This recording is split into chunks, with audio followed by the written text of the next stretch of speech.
Почему подростки совершают преступления, зная, что грабить, воровать и оскорблять плохо? Этот и другие вопросы были подняты в первой школе имени Баграта Шинкуба по инициативе аппарата уполномоченного по правам ребенка в Абхазии. Такая встреча была проведена впервые, а классный час посвящен теме правонарушений и ответственности. Основная цель – ознакомить учащихся старших классов с такими понятиями, как правонарушение, преступление, проступок и ответственность, научить их быть законопослушными и выражать свои взгляды. И наш уголовный кодекс в статье 19 содержит довольно-таки большой перечень всех деяний, за которые человек уже с 14 лет может нести уголовную ответственность. Тема правонарушений подростков на сегодняшний день актуальна. Чаще всего такие ситуации происходят ввиду незнания ими законов. На заданный вопрос «почему ты это сделал?» школьники обычно отвечают «не знал, что это наказуемо». Начальник отдела по делам несовершеннолетних МВД Альбина Григория озвучила статистику подростковых правонарушений в нашей стране с 2019 по 2023 годы. Так, за 5 лет 55 подростков совершили преступления уголовного характера, а на учет были поставлены 182 ребенка. В 2022 году несовершеннолетними было совершено 8 преступлений, и на учете состояло 29. В 2023 году было несовершеннолетними совершено 11 преступлений, и на учете состояло 35 несовершеннолетних. Приведенная статистика каждый год меняется. Число находящихся на учете то больше, то меньше.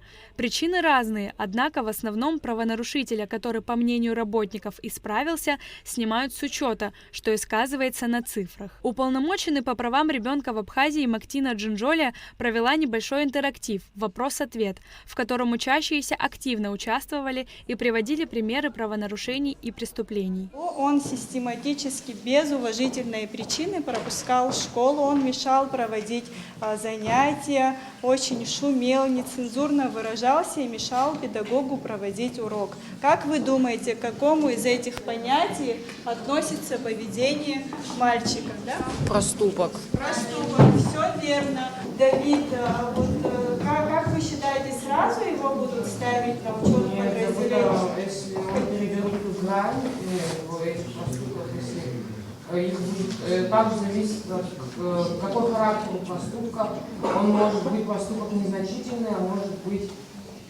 более серьезный. Да, более серьезный. Министр внутренних дел Роберт Киут, который присутствовал на встрече, отметил важность проведения таких мероприятий для профилактики правонарушений среди подростков.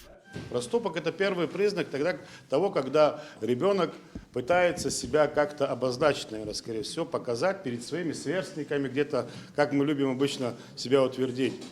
Мы, потому что все были детьми в таком же возрасте, как и вы, чтобы вы понимали. Но когда совершил проступок, сам ты не осознаешь, что ты сделал такое деяние, оно потихоньку переходит в правонарушение. С правонарушения недалекий путь до преступления, поверьте мне. Я вам скажу так, что самое главное – это учеба, которая вам необходима будет везде по вашему жизненному пути. К сожалению, в нашей республике, как и во всем мире, правонарушения и преступления среди несовершеннолетних имеют место. Это говорит о необходимости проводить такие встречи чаще и больше, чтобы помочь подросткам сделать правильный выбор и выводы. Валерия Перцхелия, Камила Джопуа, Абхазское телевидение.